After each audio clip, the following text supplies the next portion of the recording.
आवाज जनतेचा, लढा सर्वसामान्य जनतेच्या न्याय व हक्कांसाठी। जामखेड तालुक्यातील खर्डा येथील शासकीय धान्य गोदाम, तलाठी कार्यालय व शासकीय दवाखाना या शासकीय इमारती पाडून तसेच सदरच्या इमारतीवरील पत्रे, सागवानी दरवाजे, खिडक्या, सागवानी लाकडे, शासकीय मालमत्तेचा अपहार करून नमूद सर्व शासकीय इमारती पाडून अंदाजे 20 लाख रुपयांचे नुकसान करून सदर ठिकाणचे गाळेधारकांना अर्वाच्य भाषेत शिवीगाळ करत दहशत निर्माण करून जीवे मारण्याची धमकी देऊन त्यांचे गाळे जबरदस्तीने ताब्यात घेण्याचा प्रयत्न केल्याप्रकरणी ज्योती गोलेकरसह 4 जणांवर खर्डा पोलीस स्टेशनला गंभीर गुन्हे दाखल करण्यात आले। खर्डा येथील बस स्थानकासमोर असलेल्या जुना सर्वे नंबर 286, नवीन सर्वे नंबर 137 व गट नंबर 360 मधील शासकीय धान्य गोदाम, तलाठी कार्यालय व शासकीय दवाखाना या शासनाची मालमत्ता असल्याचं माहीत असतानाही बंद गोडाऊनचं कुलूप तोडून त्यामध्ये प्रवेश करून सदरच्या इमारतीवरील पत्रे, सागवानी दरवाजे, खिडक्या, सागवानी लाकडे काढून नेलीत। तसेच शासकीय मालमत्तेचा अपहार करून नमूद सर्व शासकीय इमारती पाडून अंदाजे 20 लाख रुपयांचे नुकसान करून सदर ठिकाणचे गाळेधारक उमेश मोतीलाल गुरुसाळी, रघुनाथ शंकर खेडकर व रेवन गणपत कोठावळे यांना अर्वाच्य भाषेत शिवीगाळ करून दहशत निर्माण करून जीवे मारण्याची धमकी देऊन त्यांचे गाळे जुलमाने ताब्यात घेण्याचा प्रयत्न केला।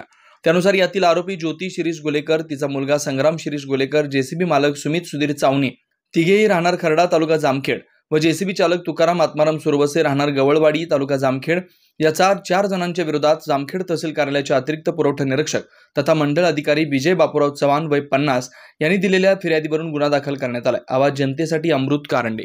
2025 रोजी बस खर्डा बस स्थानकाच्या समोर 1969 सालची इमारत त्या ठिकाणी गोडाऊन होते शासनाची।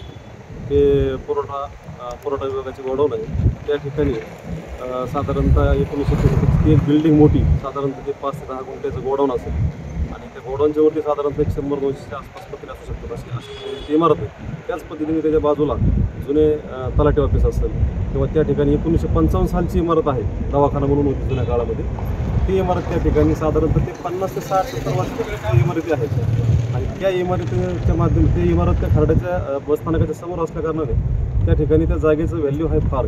त्या ठिकाणी एक महिला आणि तिचा मुलगा यांनी त्या ठिकाणी JCBच्या सहाय्याने ती बिल्डिंग अगोदर त्याचे पत्रे काढले गेले, ते पत्रे भंगारमध्ये त्याचा सगळा साठा विकला गेला। त्याच्यानंतर त्याच पद्धतीने त्या बिल्डिंगचं पूर्ण ते नेस्तनाबूत करण्याचं काम त्यांनी JCBच्या सहाय्याने केलं। त्या ठिकाणी JCBचे मालक आणि त्या ठिकाणी ते ड्रायव्हर सर्वच त्या ठिकाणी सर्व दोषी आहेत।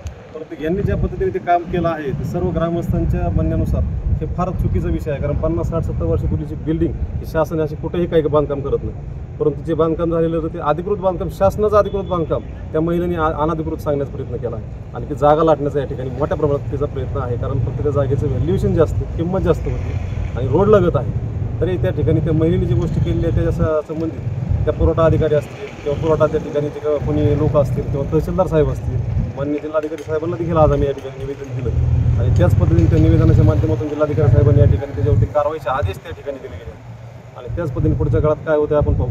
आणि आज मला एवढीच एक गोष्ट सांगायची, एवढं भयानक वास्तव खर्ड्यामध्ये आहे की जसं बीडमध्ये आपण मधल्या काळात ऐकलं की आका वगैरे शब्द फार ऐकण्यात आले आपल्या बीडमध्ये, खर्डा शहरामध्ये निश्चित स्वरूपाने लीडी आका या ठिकाणी इतके लीड घेतला आहे की मागच्या 10-15 वर्षाच्या काळात त्यांनी फार सगळ्या लोकांना त्या ठिकाणी त्रास देऊन त्रस्त केला आहे। आमच्या सर्वांची एकच विनंती की असं चुकीच्या पद्धतीने वागणार आहे आणि ज्या ठिकाणी आता मला तुम्ही सांगा खर्ड्याची पाईपलाईन चाललेली असताना स्वतःची जागा नाही, त्या ठिकाणी 82ची जागा आहे। 82च्या जागेमध्ये देखील जर ते ग्रामपंचायतीमध्ये काम करत असतील त्याला ते पाईपलाईन न खांदून देणं इथपर्यंत अन्याय आणि 25 ते 30 कुटुंबावरती आज त्या ठिकाणी पाणी, त्याला प्यायला पाणी नाही, ते लोक आज बाहेरून गाडीमध्ये पाणी आणणं किंवा दुसरीकडून 1-2 किलोमीटर पाणी आणणं अशा पद्धतीची सुविधा करतात। पाणी असताना सुद्धा म्हणजे इतकी अडवणूक, विटीस धरणं, मागच्या काळात ज्यावेळेस रोड झाला नव्हता त्यावेळेस सगळं पाणी रोडवरती सोडून दिलं, गटार माझ्या दारातून न्यायची नाही, म्हणजे इतके आरेरावीची भाषा, एखादी गाडी समोर आपल्या रस्त्यावरती थांबली तर शिवीगाळी करणं आणि आवाजच्या भाषेत बोलणं। त्या महिलेला त्या ठिकाणी कुणीही क्रॉस करत नाही, कारण ती महिला आहे आणि महिला असल्या कारणाने पुरुष त्या ठिकाणी धाजावत नाही,